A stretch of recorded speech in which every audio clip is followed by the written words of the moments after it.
El Señor esté con ustedes. Y con tu espíritu. Lectura del Santo Evangelio según San Mateo. Gloria a ti, Señor.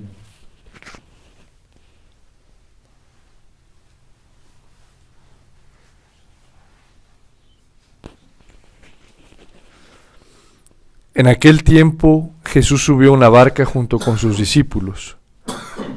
De pronto se levantó en el mar una tempestad tan fuerte que las olas cubrían la barca, pero él estaba dormido. Los discípulos lo despertaron diciéndole: Señor, sálvanos que perecemos. Él les respondió: ¿Por qué tienen miedo, hombres de poca fe? Entonces se levantó, dio una orden terminante a los vientos y al mar, y sobrevino una gran calma.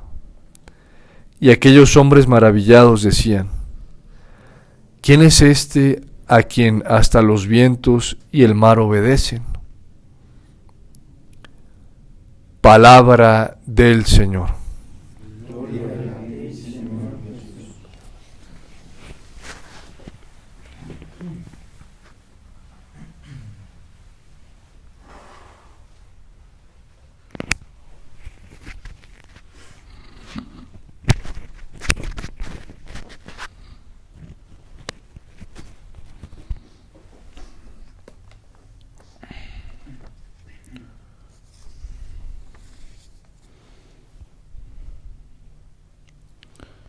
A través del profeta Amós, el Señor está advirtiendo al pueblo que los signos que ya están viendo son fruto de su manifestación, de su justicia, de su ira, si podemos llamarlo así también. Es decir, el Señor viene a pedirle cuentas al pueblo. Dice el profeta: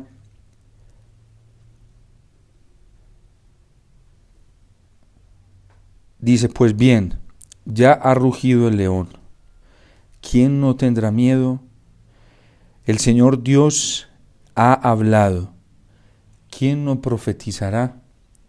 Es decir, los signos suficientes para que la gente se convierta y entienda que Dios está pasando y que Dios está haciendo una advertencia y que Dios está haciendo un llamado a la conversión, al cambio radical, ya está sucediendo.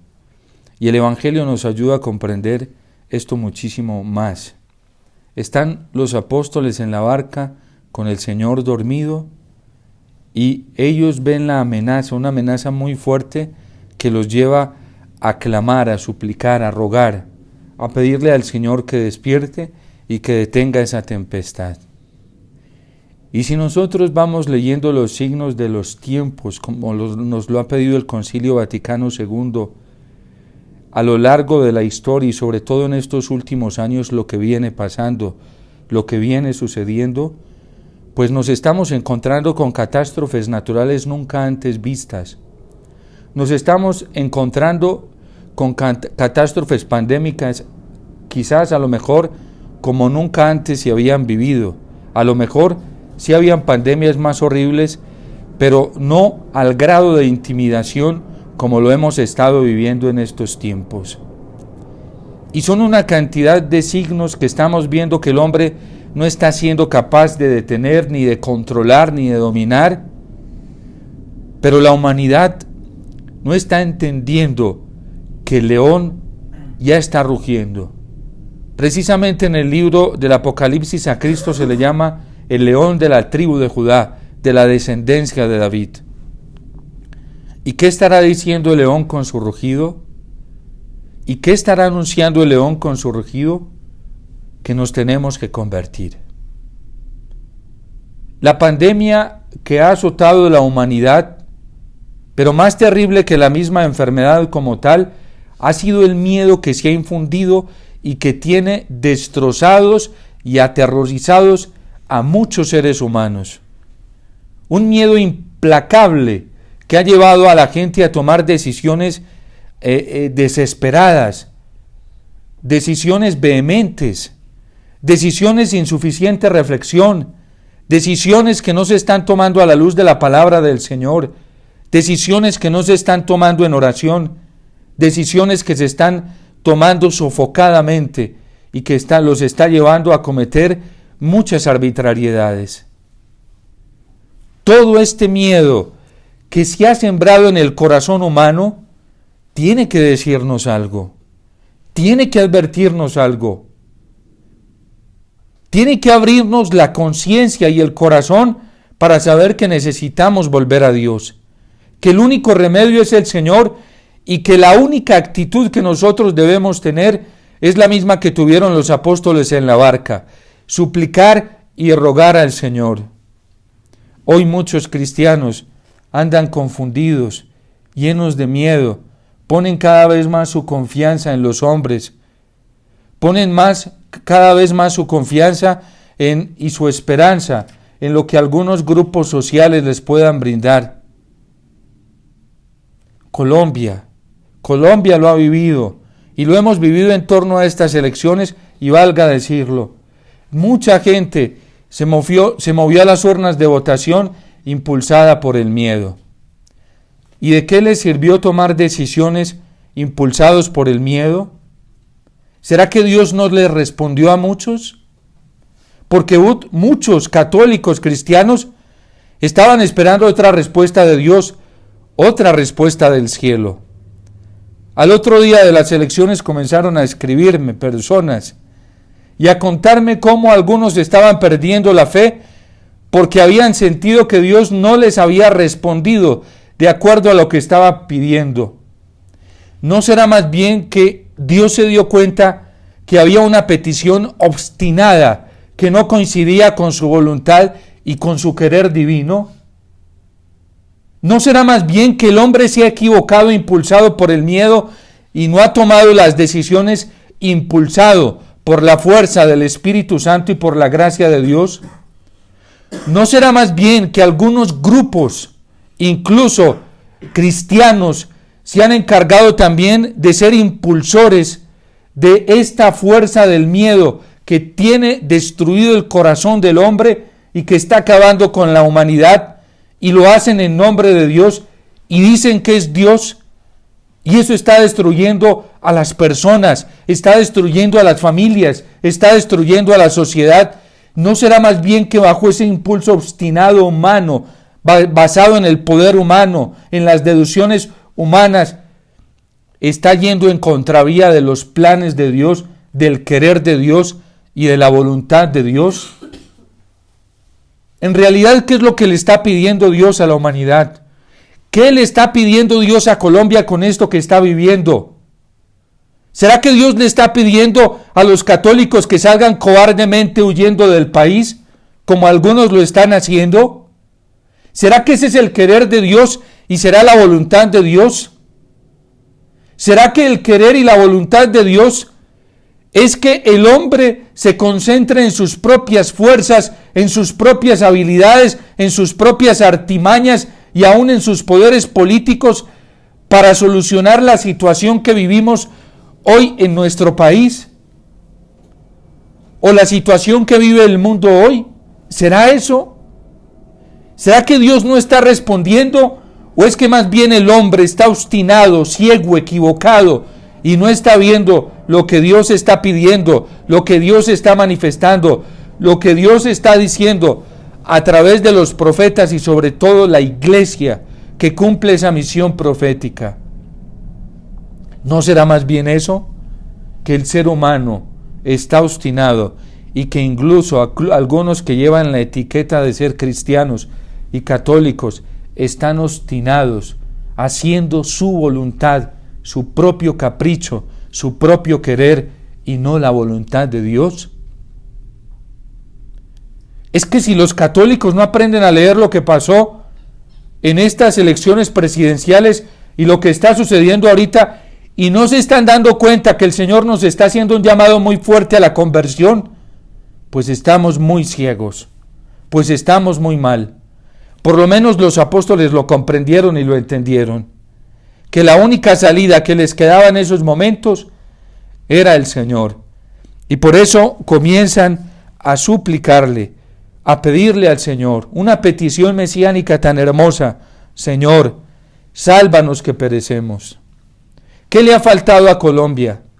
¿Y qué nos ha faltado a los católicos en Colombia? ¿Y qué nos ha faltado a los cristianos? Ser más humildes. Porque es que la soberbia nos tiene invadidos. Y la soberbia enceguece a tal punto el corazón que centra al hombre en sus propias fuerzas y lo hace cada vez más soberbio y vanidoso, creyendo que él solo va a solucionar las cosas. Dios nos llama a ser humildes.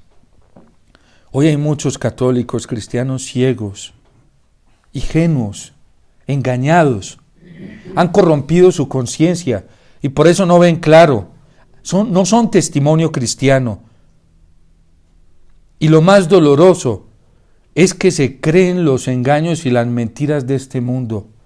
Un mundo que le encanta, guiado por las fuerzas del mar, le encanta adular. Cuando no puede destruir a través de la persecución o no lo quiere hacer a través de la persecución, lo hace a través de la adulación. El 8º mandamiento, que nos lo muestra tal cual el catecismo, nos enseña cómo la verdad es sofocada por esas dos tendencias. Una por la desacreditación y la otra por la adulación. Hay gente impotente, engañada, que le gusta estar desacreditando a través de la difamación, a través de la calumnia, a través de la crítica, a través del chisme. Y es una forma de desacreditar la verdad de Dios. Y hay otros que les gusta hacerlo a través de la adulación. Canonizar a quien no está canonizado. Volver santo a quien no es santo. Santificar sistemas políticos, partidos políticos, santificar políticos, aún líderes religiosos sin serlo. Y les dan el grado. ¿Cuál es el problema de la adulación? Que el que cae en la adulación ya está al punto de caer en idolatría.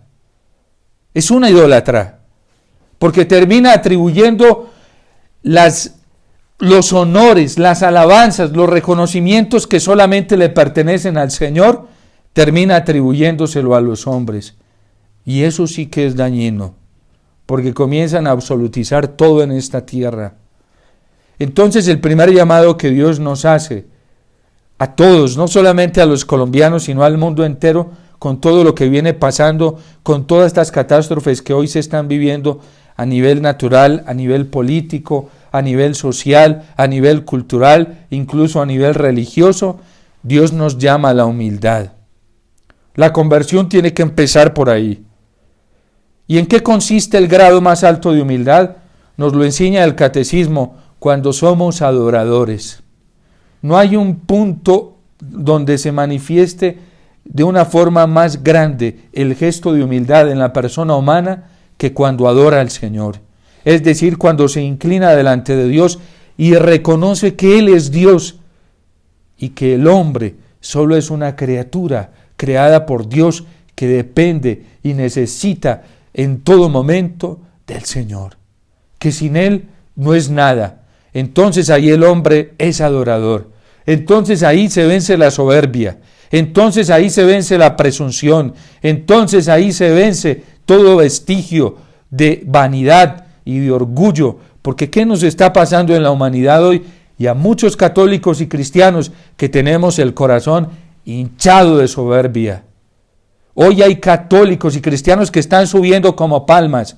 Y pobrecitos, entre más alto suban, más duro va a ser el tiestazo cuando caigan. Más fuerte se van a dar. Y Dios los va a dejar. Porque dice San Pablo en la carta a los Romanos, en el capítulo 1 y 2, que cuando un corazón se obstina, Dios los entrega. Y dice el Salmo: yo los entregué a su corazón obstinado para que anduvieren según sus antojos. Nadie más respetuoso de la libertad humana que Dios. Cuando el ser humano se empecina, se enceguece e incluso de una forma fundamentalista hace las cosas en nombre de Dios, Dios los entrega a su corazón obstinado para que anden según sus antojos. Es verdad que el día que vuelvan después de haberse lastimado y darse duro, Dios estará pendiente para recibirlos, pero qué terrible será ese regreso. Qué doloroso será ese regreso. Un regreso doloroso que Dios nunca lo ha querido. Y por eso hoy nos está advirtiendo Dios y nos llama a la conversión en primer lugar a través de la humildad. Tenemos que inclinarnos delante de Dios. Tenemos que reconocer que solamente Dios nos puede ayudar. Nadie más, ningún ser humano, ningún partido político, ningún líder político, ningún líder social, ningún líder cultural, ningún líder religioso, solo el Señor. Es necesario empezar la conversión por ese lado, porque la humanidad cada vez está entrando en situaciones más complejas y difíciles, y esto va a seguir creciendo. Al inicio de pandemia lo advertíamos, que esto no se iba a disminuir, y es verdad que no se está disminuyendo, cada vez está aumentando más.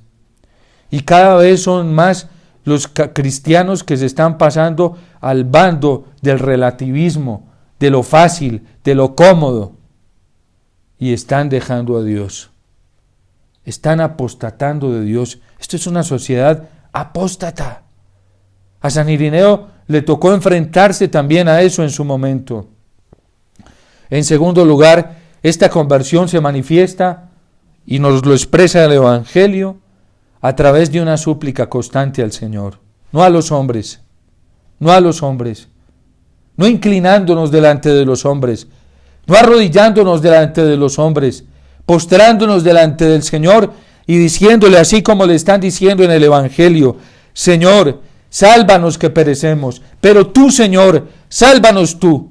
Hoy hay seres humanos tan soberbios que se están abrogando el título de Dios y están reclamando que el ser humano se incline delante de ellos. Nosotros no podemos caer en ese engaño tan maligno, tan terrible, tan apestoso para el alma. Tenemos que inclinarnos delante de Jesús y de Jesús Eucaristía y gritarle con todas las fuerzas de nuestro corazón a Jesús Eucaristía: Señor, sálvanos que perecemos, porque la humanidad está pereciendo, las familias están pereciendo, los niños están pereciendo, los jóvenes están pereciendo, Colombia está pereciendo. Tenemos que ser conscientes de que el único que puede salvarnos es el Señor. Señor, sálvanos que perecemos. Pero hay que suplicar con el corazón. Hoy tenemos que volver más que nunca al rezo del Santo Rosario, a la adoración eucarística, a una celebración eucarística bien vivida, vivida con el corazón, con el alma. Es que no existe, es un engaño, es una mentira que podamos cambiar y transformar el mundo de otra manera. No nos dejemos engañar, no nos dejemos arrebatar esta verdad que viene de Dios, que solamente Él nos va a salvar a través de su presencia eucarística. Por eso no nos dejemos contagiar de tanto error, de tanta mentira. Toda esta semana se lo hemos venido suplicando al Señor a través de la oración colecta, que no nos deje caer en las tinieblas del error. Lo peor que le está pasando, la desgracia más terrible para muchos hoy, es que están cayendo en las tinieblas del error, están sofocados por el engaño, la mentira, y su soberbia sigue creciendo a niveles altísimos sin detenerse. Suplicarle al Señor. ¿Para qué? Para que el Señor nos responda, como lo hizo con la iglesia que estaba ahí en esta barca, representada en los discípulos. ¿Por qué tienen miedo hombres de poca fe? Entonces se levantó, dio una orden terminante a los vientos y al mar, y sobrevino una gran calma. Los cristianos que hoy tienen miedo es porque nunca han confiado en el Señor, porque solamente han llevado una etiqueta de católicos y de cristianos. ¿Y saben cómo nos vamos a dar cuenta que son así tibios y fríos? Porque salen corriendo, porque salen huyendo, o porque andan detrás de los hombres buscando soluciones políticas, sociales. La Gaudium et Spes del Concilio Vaticano II, precisamente en esa relación que la Iglesia tiene con la política, dice que la Iglesia es independiente. La Iglesia siempre se ha sabido independiente de la política, porque a la Iglesia le viene la autoridad de Dios, respeta la vocación política, la ama como un don venido de Dios y respeta todas las líneas generales y naturales del proceder político cuando se hacen desde la justicia, cuando se hacen desde la moral, cuando se hacen desde la verdad. Pero también la Iglesia tiene la libertad para denunciar y desenmascarar las artimañas corruptas que muchas veces se viven dentro de la política. ¿Por qué? Porque la Iglesia sabe y es consciente de que ella se debe a su Señor. Y por eso la Iglesia no le tiene miedo a nada en este mundo. La Iglesia nunca le ha tenido miedo ni a partidos de derecha ni a partidos de izquierda. La Iglesia nunca se ha cobardado. La Iglesia en toda su historia, en más de 2000 años, le ha tocado enfrentarse contra los de derecha y contra los de izquierda con la fuerza del Evangelio, con la fuerza de la conversión, con la fuerza del Espíritu Santo.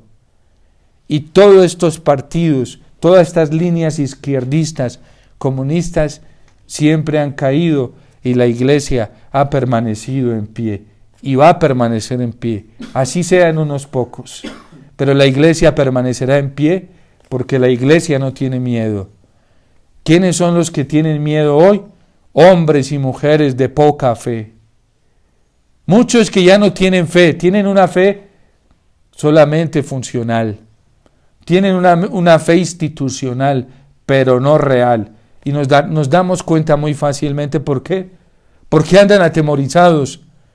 Andan atemorizados por lo que pueda hacer un partido político, por lo que pueda hacer una línea política en nuestro país. El cristiano no le tiene miedo a nada, porque toda la fuerza del cristiano viene de Dios, viene de Cristo, viene del corazón de Cristo que ya triunfó. Por eso a nosotros lo único que nos toca hacer es alimentar nuestra fe. No nos dejemos engañar, porque hay mucha gente que está vendiendo un mensaje de miedo, y eso no puede venir del Señor. Eso no viene del Espíritu Santo. Eso solamente puede venir del mal y de quienes se están dejando engañar por el demonio. Pues el Señor lo dice: ¿por qué tienen miedo, hombres de poca fe? Y entonces se levantó, dio una orden determinante a los vientos y al mar, y sobrevino una gran calma. La Virgen ya lo dijo en Fátima, que si nos convertimos, si rezamos el rosario, si dejamos de ofender a Dios, si nos consagramos a su corazón inmaculado y vivimos como cristianos reales, convertidos al Señor por su gracia, vendrá la paz, vendrá la calma, se acabará la guerra, se acabarán las catástrofes, se acabará todo, pero no podemos dejar de orar. Y las personas que hoy creen esto y que están luchando por ser fieles, no se pueden dejar intimidar, no se pueden dejar sobornar en su conciencia, no se pueden dejar engañar por tantos mentirosos. No nos dejemos engañar, porque hay gente que muy sutil anda sutilmente en nombre de Dios, que es lo peor de todo. No hay nada más horrible, terrible, que alguien utilice el nombre de Dios para sembrar miedo, que alguien utilice el nombre de Dios para descalificar la oración, para descalificar la adoración, para descalificar el culto al Señor. Eso es lo más terrible. No hay nada más terrible en la vida, en la realización de la sociedad y de la misma religión, que personas así, que utilicen el nombre de Dios para andar descalificando la adoración al Señor, para andar descalificando la entrega total al Señor, para estar descalificando una necesidad urgente de conversión. Le tendrán que dar cuentas al Señor después, en la medida y en el grado de conciencia con el que lo estén haciendo. Por eso nosotros no podemos tener miedo. Tenemos a Cristo, tenemos su palabra, tenemos lo más grande que es la Eucaristía, y en la Eucaristía tenemos al mismo cielo y el poder del mismo cielo, no por mérito propio, por pura bondad y misericordia del Señor, y sobre todo por esa súplica constante de la Virgen que nos ama tanto. Amemos mucho la Eucaristía, amemos mucho el Santo Rosario, y cada vez inclinémonos más delante del Señor y veremos grandes victorias para nosotros, en nuestro corazón en primer lugar y para la misma sociedad. Por eso la Iglesia siempre ha defendido la fe como un valor común y como uno de los valores más preciosos dentro del bien común. A algunos ya no les interesa esto. Algunos hablan mucho del bien común, pero ya la fe no les interesa. Y lo más tremendo es que se hacen llamar cristianos. Dios te salve María, llena eres de gracia, el Señor es contigo. Bendita tú eres entre todas las mujeres, y bendito es el fruto de tu vientre, Jesús.